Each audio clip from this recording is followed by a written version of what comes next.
Okay,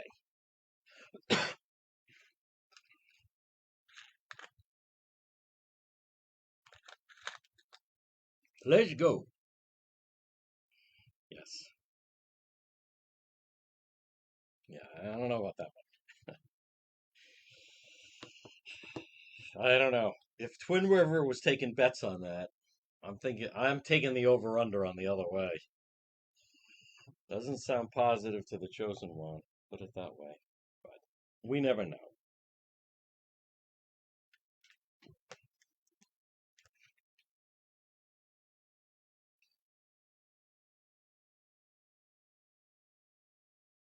Here I am, Lord. It is I. Here we go. Yep. Hola. Noon Report Live. Someone said to me, as opposed to what? Hi there, Kathy. There's Crystal. There's Anne. As opposed to sometimes other people record things, right? But this is the Noon Report Live. Folks behind me, the Den of Thieves. There's Lynn. Good afternoon, Jane Rice. Hope Buddy's doing well. All right, folks, we are live on the radio. Un momento. Just a moment. Share that you are watching. Thank you for the stars in advance. As we await our cue from JR. No, not Ewing. At 12:06 on this Wednesday, June 14th, all day. Folks, you're listening to the John DePetro Show. It's AM 1380 and 99.9 FM. Nice and sunny right now. Weather going forward, maybe not so much. But right now, it's actually been a delightful morning. You're listening to the John DePetro Show. I want to welcome everybody tuning in, part of our live simulcast. This is the Noon Report Live. What time in the afternoon? Noon Report. And it's brought to you by PR Landscape Materials and Garden Center. Folks, stop in now. They've had a tremendous season. You stop in and see them, you're going to find out why. Located 3688 Quaker Lane in North Kingstown. Father's Day coming up this weekend. You know what Dad would love? A nice gift from PR Landscape Materials and Garden Center. Local business. You shop local, correct? Yes. Great service, quality merchandise. Someone said to me, do you think, can I get the type of plant that, yes. Can I get the type of book? Yes. Yes. Whatever it is, the answer is yes. Vegetables and herbs, annuals, perennials, hangers, 10-inch, 12-inch moss baskets, 12-inch patio pots. They have it all. They're open 7 days a week. They grind it, just like the chosen one. When I see them, there's a relatability, right? We're both independents. They're not a big box store, and they work it. Their next day off is Christmas Day. Folks, we want to support our local retailers. I don't shop at the big box stores. I'm not a chain shopper. I like to, when I can, support the local retailers that are the backbone of our business. Folks, it's PR Landscape Materials and Garden Center. Look for them on Facebook. Now, this weekend, here's a spoiler alert. Your dad doesn't want a new bathing suit for Father's Day. Okay, you know what he would like? They have unique gifts there. They have handmade birdhouses. Now, that is something. That's something you look on. That's a gift. Here's another idea. Why not go and buy a nice tree or shrub that you can plant, and then it takes hold and it grows forever. PR Landscape Materials and Garden Center, 3688 Quaker Lane in North Kingstown. They also have delicious vegetables, herbs, annuals, perennials, tropical hibiscus, mandevilla plants. Maybe you have a home patio. Why not get some nice 12-inch patio pots or the hanging moss baskets that also add a lot? PR Landscape Materials and Garden Center, and they do a great job with their Facebook page. Pop in and see them. Well, folks, people are buzzing about the website. I understand why. DePetro.com, unique stories. Now, Juan was very busy last night and then into the morning. Those of you that saw last night, we were right there. Notice the raccoon came right at the chosen one when he came down from his perch, or they took him down, actually. The fugitive raccoon, we were right there. I don't know about first one, but on the scene live stream. I did find out. So I was on, I think, the right side because the raccoon ran to my side of 146. I didn't even see. The Channel 10 was on the other side. But anyhow, you can check it out, and we will have the video up. People are, where is it? Well, all right. Well, it's up on Facebook definitely, and then I know it is on posted on. I think it's posted on YouTube. I'll double check. It's just been a very busy 12 hours, but we'll catch up a little bit. Now, also on the website, police search for armed killer. Someone sent me an email. Did they catch him yet? Well, do you see anything on the page? Do you think that's something I might post if they had actually caught the Oneyville killer? I think so. I always compare it to the people that, do we have any milk left? Gee, I don't know. Maybe open up the refrigerator and check. Yesterday I posted, we have video of Cranston Street, and it says right there, Cranston Street, Providence. One of the comments underneath, where is this? Now I fully get the question of who's buried in Grant's tomb. I used to never understand who's buried in Grant's tomb. Why is that even a question? Now I understand why it's a question. Folks, but check out DePetro.com, brought to you by the Coesit Inn, 226 Coesit Avenue, West Warwick. Lunch, dinner, drinks and lounge, Father's Day. You know what Dad would love to do? We'd love to have a meal at the Coesit Inn, or a nice snack and drinks in the lounge. All right, let's get to now. Last night, we run Raccoon Watch, The Fugitive Raccoon. The video is posted. Spoiler alert. Now, folks, my sense of humor sometimes it goes right over the head of certain individuals. So there's part of the video. What is today? Today is Wednesday. Monday afternoon, I dropped everything and I was at Hudson Street, West End over near the Armory, where they thought they had the Oneyville suspect in that house on Hudson Street. By the way, someone that's in and out of that house is a criminal. So definitely criminal activity. And then the person that was giving me lip, fat mouth, she is essentially the baby mama to one of the criminals. But anyhow, be that as it may. But while they were there on Monday, we got the recording of them, which I could play. Yeah, I'll play it right now, actually, just for context. And then I'm going to talk about this whole. I'm hearing something very different now. Governor McKee could be in trouble over this Philadelphia thing, but I'm not sure the Rhode Island State Police should be investigating. I believe now maybe the FBI should be investigating because there's developments that I'm hearing about. But I want to just play for you. So this was on, where is it? Here we go. All right. This was Wednesday with the armed suspect. Hold on. Hold on. What are we doing here? I have a better sound quality. Let me play this. But anyhow, it'll all make sense. It's really quick. We're on it. Now go to video, please. Here we go. All right. I have that, right? All right. We'll go to the other device. God almighty. Good thing Juan's a professional. Here, where is it? Here we go. All right. To make a long story longer, here we go. This is what was on Monday on the West End. Hold on. Here we go.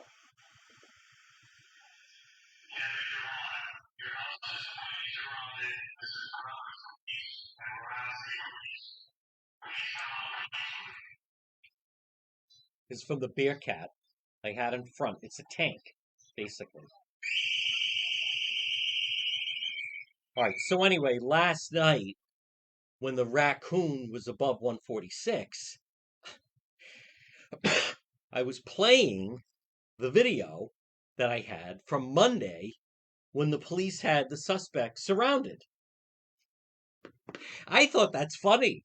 There are actually people discussing this online that they think the police. Now, folks, I do that. I mean, that's funny to me, right? But goes another level. So there are people discussing online that they think the police were talking that way to the raccoon. I didn't intend it like that. I did it just, these are the type of thoughts that pop into the mind of the chosen one. I'm on scene. They're trying to get the thing to come down. I have the video of the police, and that's a sound that comes out of the Bearcat that I'll get a full explanation, but they do that to disorient, and also sometimes you have a suspect who's been awake for quite some time, and then they're even falling asleep. And that's a really loud, piercing noise. If you saw last September, when you had an armed standoff um, in in Central Falls, this went on for a good 20 minutes with it's they call it the Bearcat. Now Providence is getting one, but it's the state police vehicle.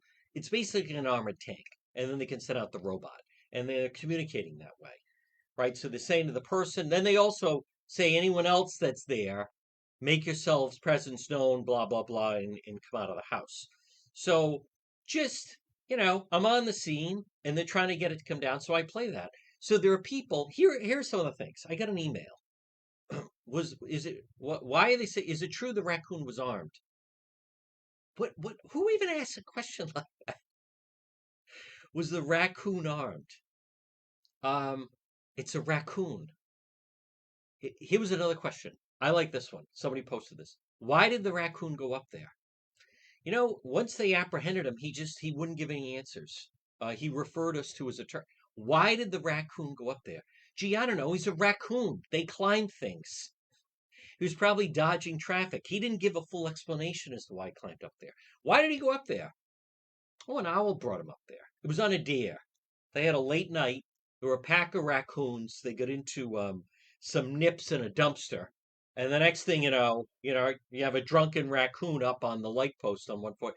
Why was he up there? Well, he didn't fully express that. Was he armed?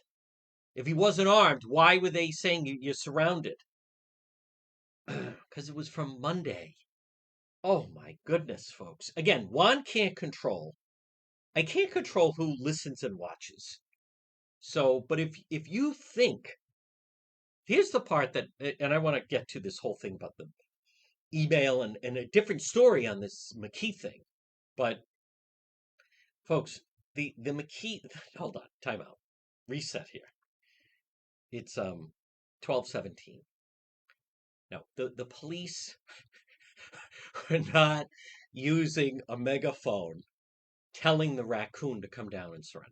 I don't know how else to, like, I do something that I think is then, like, people will get the joke, but it doesn't pan out that way. Sal gets it. Mike Degnan gets it. Many people, most people get it.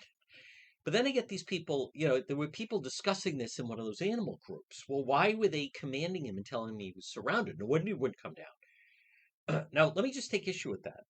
Why were they using the bullhorn and telling the raccoon he was surrounded? All right, I just want to, just for a moment, dissect that. Do, do let's just say that did happen. Let's just say that did happen. Someone said, I didn't see any SWAT. Wait, do you really think the SWAT team was out there? Um, this fully explains why most of the population doesn't understand the street sign that says yield. Okay, but anyhow, let's just play that out. All right, let's say that did happen. They had the Bearcat, and they're giving commands to the raccoon that he's surrounded and to come down off the pole. Okay, I'll play this out just for the sake of whatever. Are you really under the impression? Are you really under the impression the raccoon is understanding that? Like, is this what we're dealing with? People, why these people in this animal group? Why did they surround it? Why did they, they're yelling at, they surrounded the poor raccoon and were commanding for him to come down, but he was frightened. Do you think he was understanding the commands? What is this, Dr. Doolittle on the scene? I want to repeat what I've said in the past. And again, folks, good afternoon. You're listening to The Chosen One. It's 12:19. I am going to get to the matter at hand. But this business that I don't even know how to respond to that. People come up and they're legitimate questions, like what they were frightening him, and he was surrounded, and they were calling out to him. No, no, they weren't. No, they weren't calling out to the raccoon. He wasn't defiant. When I said it was a fugitive and he was refusing to come down, I, I didn't. Yeah, they had the Bearcat and the SWAT team. What is wrong with some people? Folks, I'm telling you, it's the dog whistle. It's the dog whistle. But here's the thing, and let me be very clear: the people that ask these questions, they come at it with a point of view of which I normally would never encounter. Just like the woman last Wednesday.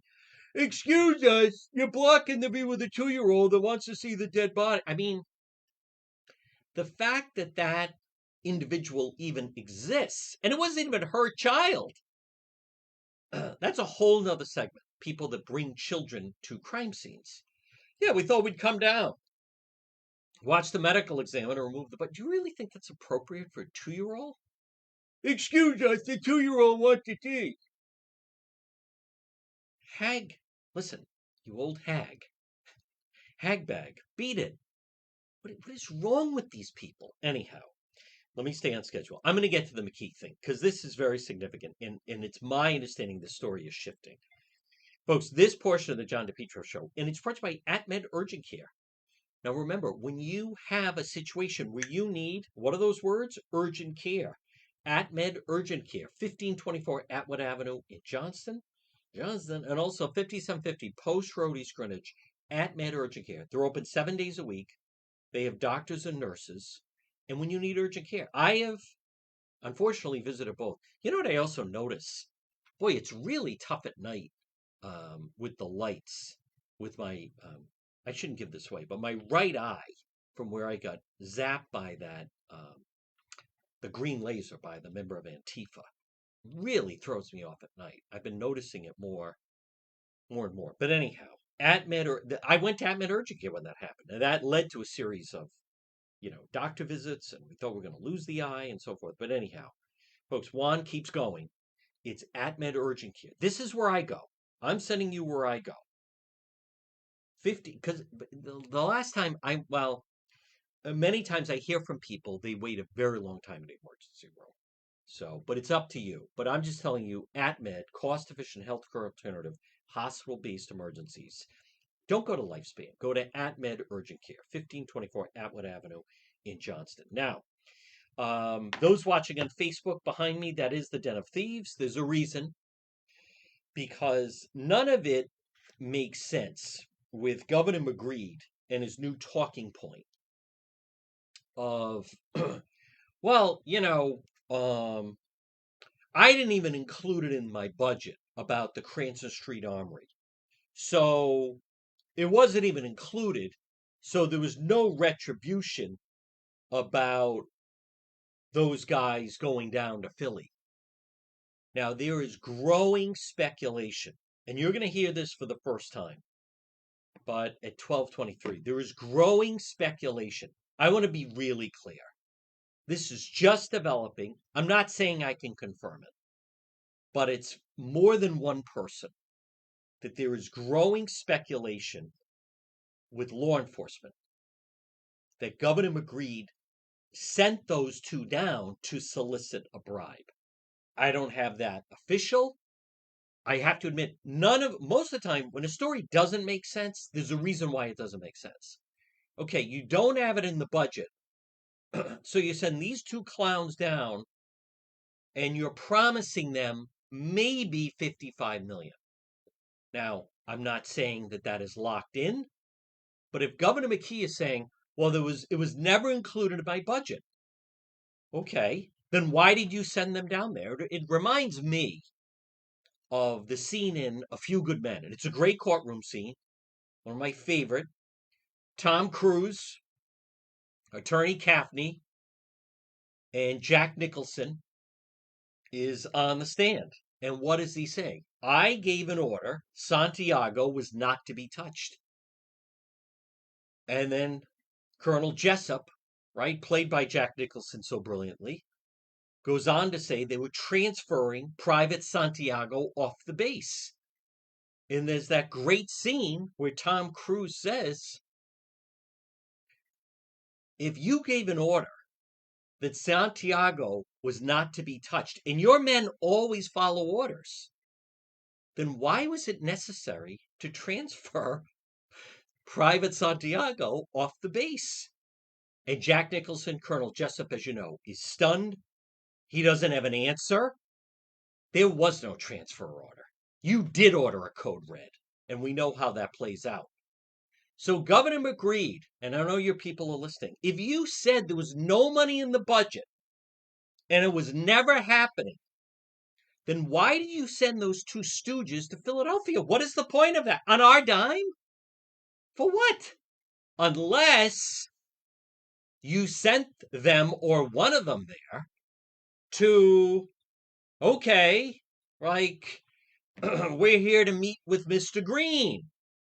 You have 3 hours to persuade us that you really want the 50 million. When I first heard this was referred to the state police, I was wrong. I thought, gee, what crime could they have committed? It's just like that scene in The Town where the FBI agent, John Hamm, is talking with, the girl that was in the bank robbery, who's now carrying on with Ben Affleck. And he then discovers, there's the lead suspect, Doug McCrae's voice. They have a wiretap, and he gave her a necklace. And initially he said, you don't need a lawyer. And he said, he shows up to the bank, you let him into the vault, and now the two of you are carrying on a relationship. And that great line, he says, I was wrong. You do need a lawyer. So Governor McGreed, if you put an order that Santiago was not to be touched, then why did you feel it necessary to transfer him off the base?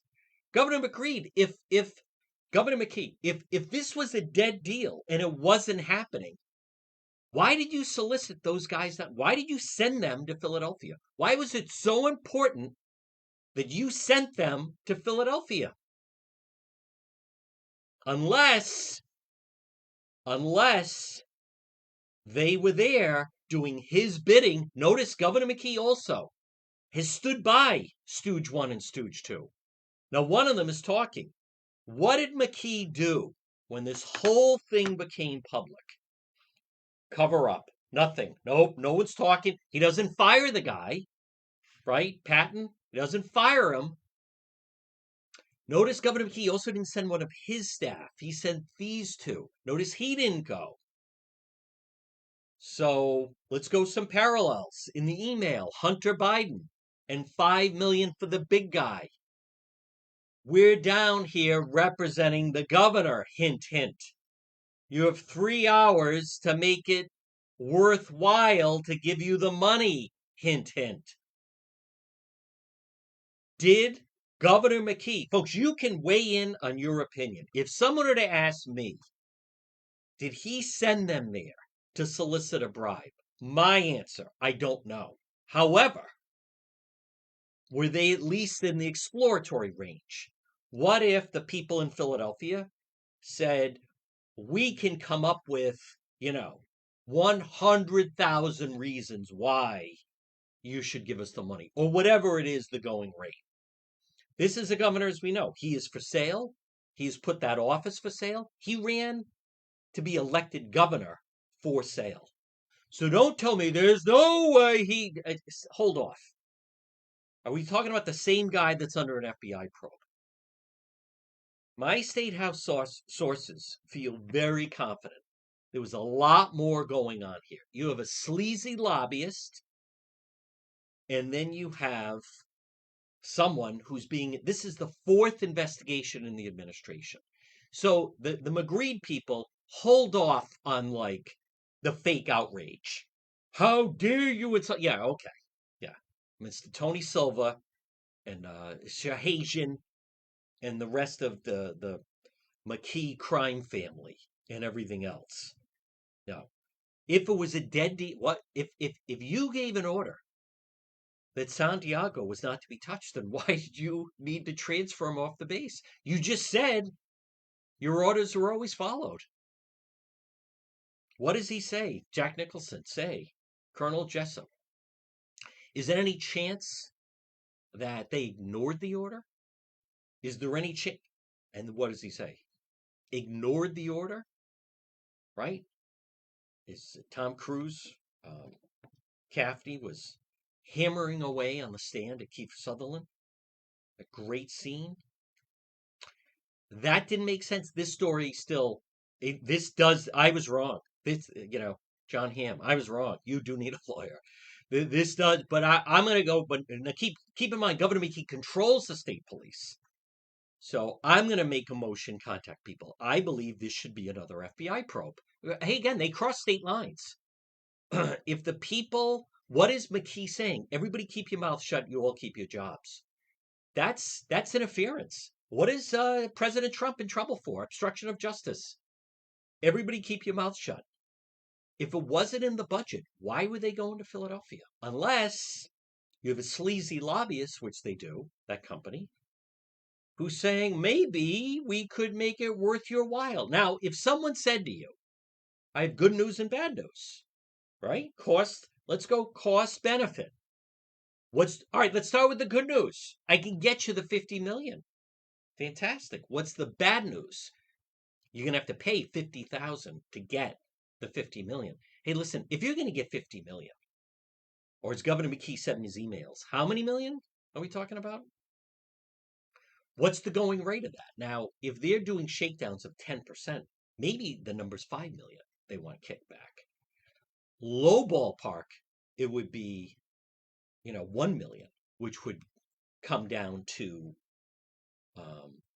about 2%. So I don't know what the number is, but this does need to be investigated, but not by an agency that is controlled by the governor.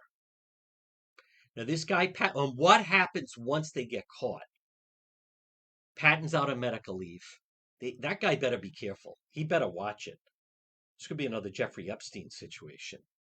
Because he could bring down a lot. I think this Patton, they need to investigate exactly what were the instructions going down there. Because otherwise, as I said, it doesn't make sense. Folks, this portion of the John DePetro Show, and it's brought to you by J. Perry Paving. Contact J. Perry Paving today. All right, so Father's Day is coming. You know what your dad would love? High quality, fair pricing, exceptional service, a new paved driveway. J. Perry Paving. Free estimate, any project. Call today, 401-732-1730. 401-732-1730, letter J. J. Perry Paving. Licensed and insured contracting company, whether it's a brand new paving project or we're just talking, all right, let's just patch it a little bit. Needs to be refreshed. J. Perry Paving. Letter J. J. Perry Paving. Call them today. Free estimate, 401-732-1730. Serving Rhode Island and Massachusetts. And remember, no one is better with veterans than J. Perry Paving. 401-732-1730. Find them on Facebook. It's J. Perry Paving. Now, one guy, folks, again, good afternoon. Excuse me, you're listening to the John DePetro Show on AM 1380 and 99.9 FM. Governor McGree, this is the fourth investigation his administration's under. Started with Tony Silva, his chief of staff. That was August of 21. September of 21 brought the FBI investigation into how he was handing out contracts to the tune of his friends in the ILO contract getting $5 million. He also had Craddock, who was then cleared. But this is number 4. I don't want to hear. I'll tell you one place you're not going to hear about this is where I used to be down the dial, because they are completely compromised. McKee has such control over that station that he even has his own surrogate campaign worker in the form of Pork Boy controlling the afternoon. And if the station ever decided to push back. Look at how people were objecting. You have a campaign worker on the air 3 hours a day during an election. But the McKee people made it very clear that problems could come the way of down the Wampanoag Trail if, for whatever reason, Pork Boy was removed. His campaign worker was removed from the air. So they are completely compromised. I'll tell you who's not compromised. Channel 12 is not compromised. They've been leading the investigations on Governor McGreed.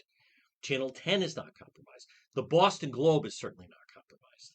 And the Journal is not compromised. And the Chosen One is not compromised. But none of it makes sense. Now, one of the two guys that went down there is trying to completely distance himself from this whole thing. But I am hearing more and more that the only thing that makes sense, why would you also be doing business with a lobbyist that went on trial from the attorney general involved with the Mattiello campaign? You're talking about corrupt thievery thick and through, without question. Thick as thieves, in other words. But James Thorson. Oh, Kevin Bristow. I know Kevin. Oh, that's interesting. Thorson is a criminal defense attorney. Kevin Bristow, who is a very good attorney, he also represented Rosemary Glancy during Plenodome, has this statement out by Thorson. March 10th, I accompanied the director of the state of Rhode Island's Division of Capital Asset Management, scheduled 2-hour meeting with representatives of Scout, proposed development of the Cranston Street Armory. The meeting was to take place at Bach. Property has developed. I was aware that the director of the Division of Capital Asset Management, that's Patton, was behaving strangely during the trip. It was not representing the state in any appropriate or positive way. This presented a dilemma how to complete the meeting because of the constraints. Now, I'm hearing the reason why Patton was acting strangely is he was under pressure from the McKee people to solicit the bribe. Now, folks, when people feel pressure, they can behave very oddly. Anyone that remembers Chief Ritchie, who was the chief of police in Providence, and what happened with that?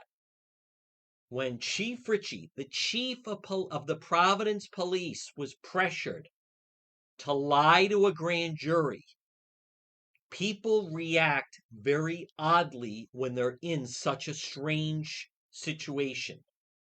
So that could have come into play. But it also comes back to, if this wasn't happening and it wasn't in McGreed's budget, then why are they sending those guys down there? And I repeat, if you gave the order that Santiago was not to be touched, and your orders are always followed, then why did you need to transfer him off the base? En route to the airport for the return flight to Providence, I arranged to meet with the state's human resource officer to discuss the director's contact. The director reports to this guy, by the way. Flight landed at 3:30, and I went directly to express my concerns. The meeting was also attended by my chief of staff. I provided a more detailed statement to Human Resources, Rhode Island State Police. This guy said he went to the state police that day. How come McKee didn't say that? By the way, this guy Thorson, he left. He didn't want anything to do. Took a new job. Left the state job. Allegations made regarding my conduct need to be clarified. And this is being clarified by a criminal defense attorney, Kevin Bristow. Nothing against Kevin, who I have known for a very long time, since the Plenodome days, and I like and respect. First, I did not request of anyone else request preferential treatment, nor did I advise or cause anyone to advise them the way in which I was treated, have any prospect in the awarding of the state funding related to the Armory project. I want to come back to, if Governor McKee said the project wasn't happening, and Governor McKee says, I made sure that wasn't included in my budget, why are they there in the first place? I did not make any remark or any statement racially or sexually insensitive or inappropriate. As to lunch, again, this is Thorson.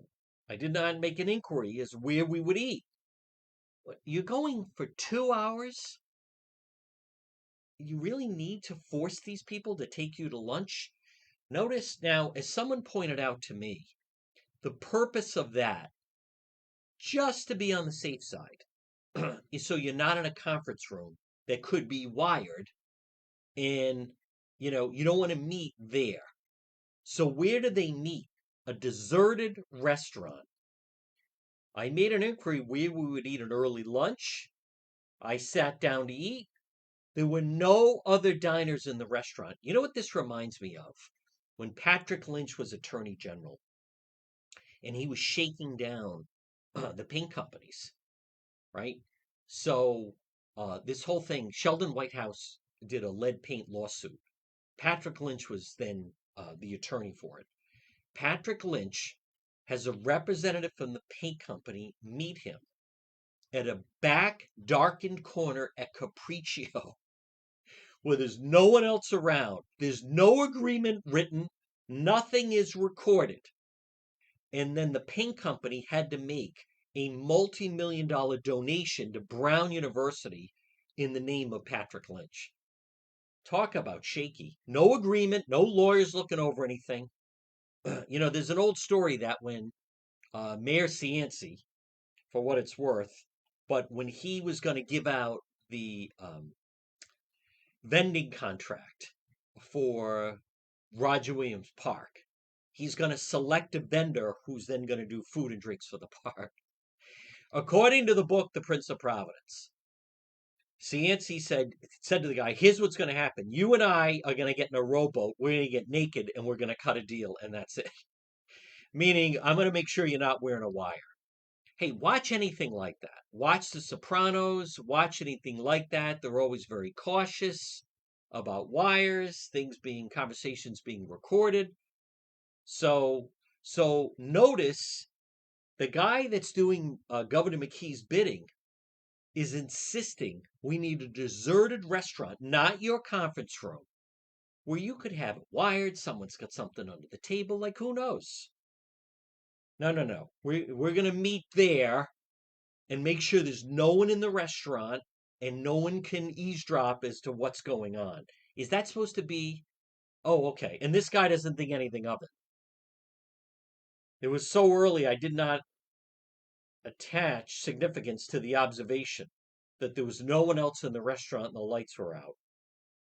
Once I learned what occurred, I sent an email saying I want to pay for the meal. Yeah, too late. I advised the director of the Division of Capital Asset Management. Now that's the patent doing the McKee's bidding. An item he obtained, this whole thing of this stupid stuff with the gifts. But notice he advised me it was a sneaker box. Now this is really significant because he's holding a box. They gave him a box and then boom, they're flying right back. Very interesting about the box. What's in the box? Sneakers. Oh, okay. Sneakers, huh? I directed him return those sneakers immediately. Let's see, what else could be kept in a shoebox? I'm just spitballing here. I don't know. A bag full of, do you ever watch Breaking Bad? A bag full of, how much money can you fit in a shoebox or a sneaker box, what have you? You could fit pretty good amount of money in a sneaker box. And that's not something you necessarily have to check at the airport. So I'm just total spitballing speculation. Notice he said he didn't see the contents of the box. Yeah, the sneakers are in the box. Oh, okay. Yeah, I got the sneakers in the box. How much was in there? Think of this. If you can put a significant amount of cash in an envelope, how much cash are we talking about that could be fit into a shoebox? A tremendous amount of cash is the answer to that.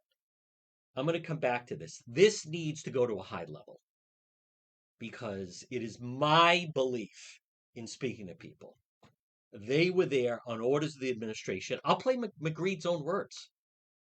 They were there to feel out any room, right? We're here to meet with Mr. Green, which is code for cash. Folks, this portion of the program is brought to you by Unique Health. Rapid, aggressive weight loss that lasts a lifetime. If you're listening or watching right now and you would like to lose weight, you're going to be heavy all summer?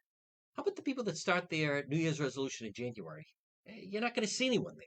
And you could just throw on big clothes. Right now is when you see people. Right now is when you're outside. Right now is when you want to go to the beach or go on vacation or what have you. Go to a cookout. Picture your life right now. Picture your body 30 pounds lighter or 25, maybe 20 pounds, whatever. There are people, I can't lose this 20 pounds. Unique Health. Call Sandra. She'll take it off you. 401-269-9155. Free seminar.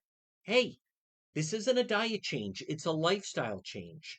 Watch those pounds fall off. Extreme weight loss. If you need to lose, they can take 20 pounds off you. 30 pounds, 50 pounds, 100 pounds. If you would lose 50 pounds, your life would change. You're going to increase metabolism and energy. You're going to live longer. Think of, do you want when your child or grandchildren get married and they say, also, we want to signify or recognize my, fill in your name, blank family member who's smiling. Do you want to be smiling down or do you want to be right there for this milestone event? Birth of a child, children getting married, grandchildren. Get rid of the weight. It's not God's will that you're overweight. 401-269-9155. Find them on Facebook and Instagram. It's called Unique Health because your health is unique. They're right in Warwick across from the courthouse. So Thurston, goes on, James Thorson. The allegations made are very... Why did he go to the state police? What did he see was in that box? What was in the box of sneakers? I did not engage in the conduct described. I didn't take a bribe. Huh. I didn't know the content of the communication. Boy, he's really throwing this guy under the bus. But so much of this starts to make sense when we learn. Because most people, let's go through. Most people say, all right, if that happened, why wouldn't Governor McGree just fire the guy? Well, maybe he can't fire the guy. As someone that I have studied, and I'm considered an expert with political corruption from covering different corruption trials, one of the problems that comes into place is they can't fire them because it's all hands in the middle. They're all in this together. So suddenly, one of the problems, and this is going on in, other investigations, but one of the problems that goes on is, as someone explained, I used to speak to he was the deputy U.S. attorney in Boston. They were investigating the mayor of Boston, Kevin White. They got his chief of staff, but they didn't get him. With Plenodome, they got Frank Correnti. They did get Cianci. But here we go. This is exhibit number 1. Governor McGreed feels he has the proper talking points. So, and I think this raises more questions than answers. Let's hear it. Here we go. There was no funding, long-term funding for that because it wasn't clear whether that was going to be in the best interest of the taxpayers. We have hired in someone to do data on the finances, and if it's a good project, and if it's not, structure it. So, yeah, the budget item that I submitted, right, January, I think it's very clear that in January, there was no funding, long-term funding for that because it wasn't. Well, if there was no budget line item for the project, I want to come back to the original question. If you gave an order that Santiago was not to be touched, and your orders were always followed, You gave the order to Kendrick that he was not to be touched. Then why did Santiago need to be transferred off the base?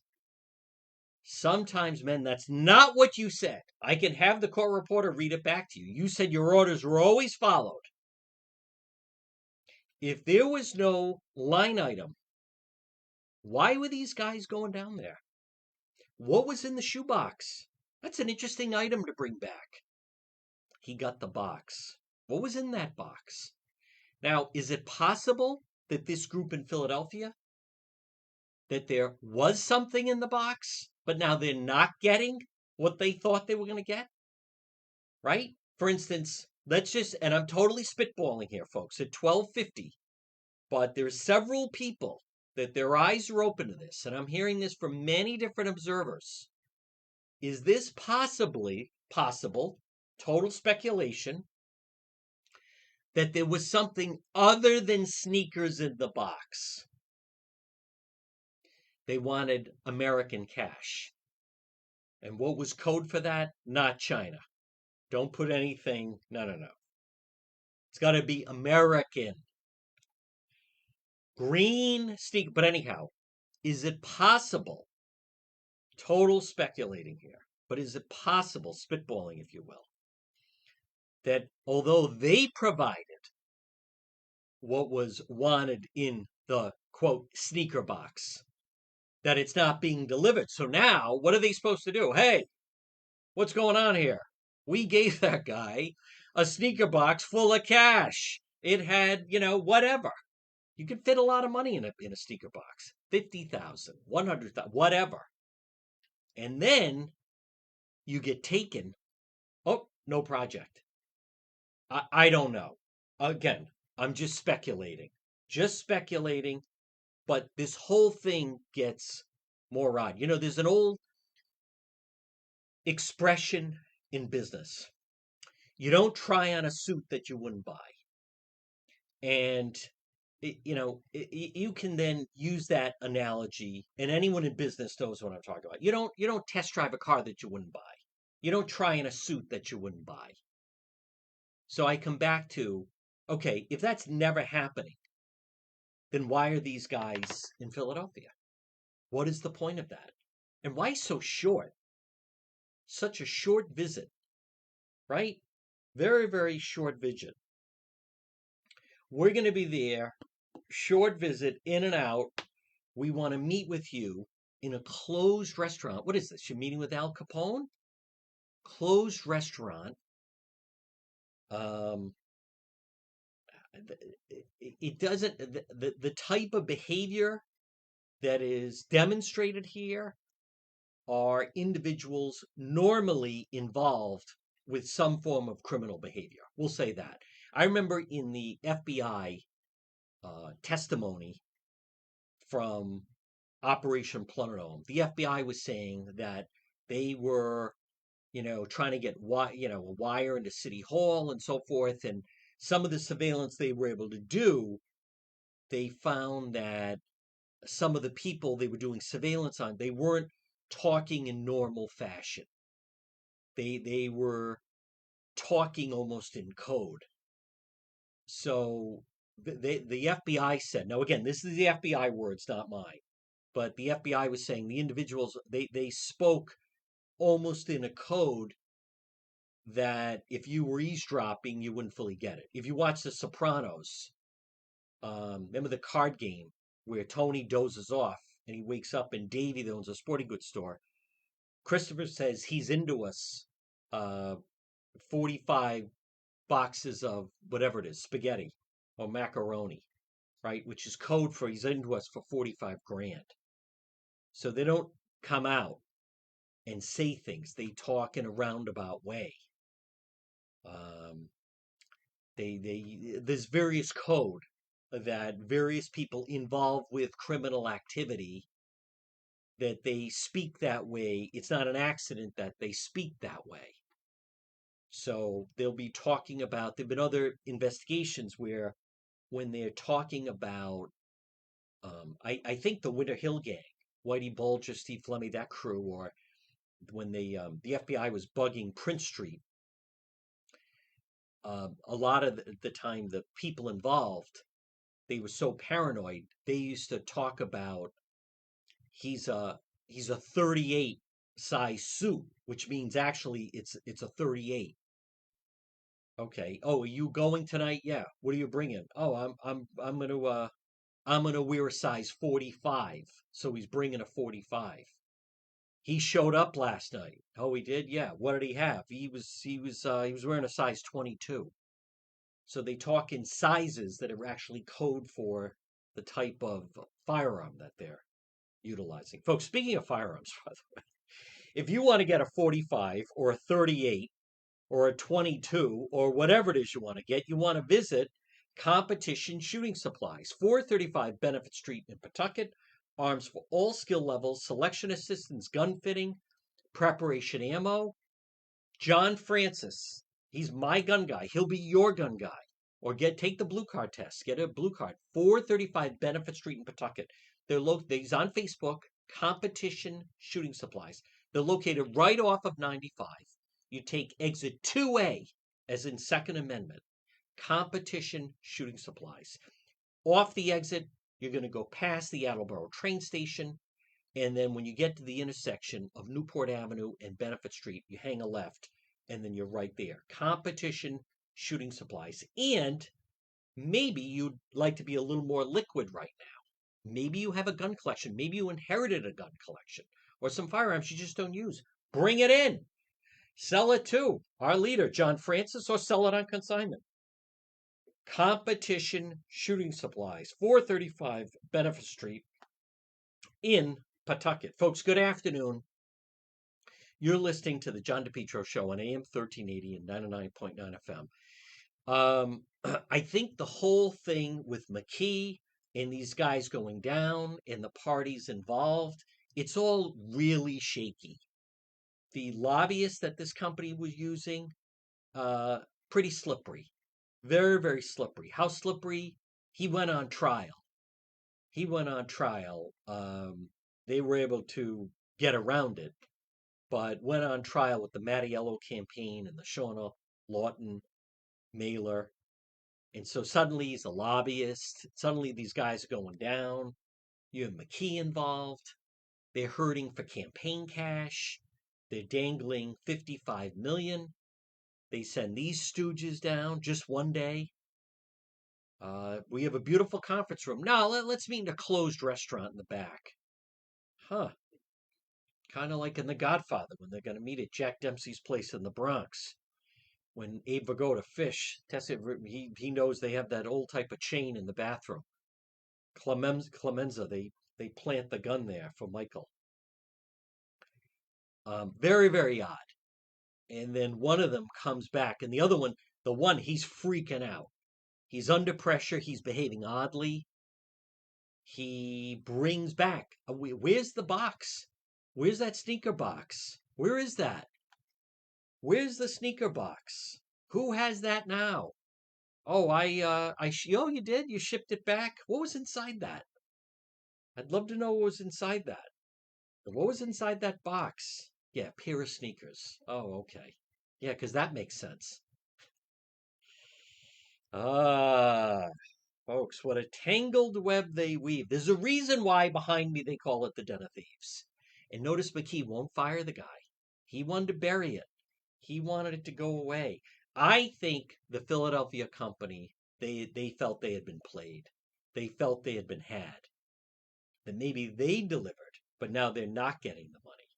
Folks, this portion of the John DePetro Show brought to you by Falcon Pest Services. Hey, with this weather and you want to spend time outside, call Falcon 401 739 1322. John and Kelly, here's a good idea. Get your backyard sprayed.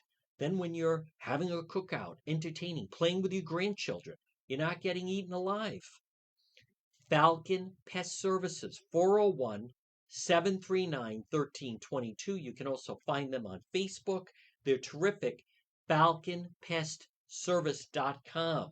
Get that backyard sprayed with Falcon Pest Services. And then you can enjoy your property and yard all summer long. All right, right now it's 12:59. Next hour, you're going to hear our legal analyst, expert, Tim Dodd. He talks about the driver of the car that smashed into the subway. Well, actually, I was an actor. You're going to hear about that. He'll also touch on the situation with President Trump. We have another full hour to go. I will be doing Facebook Live later.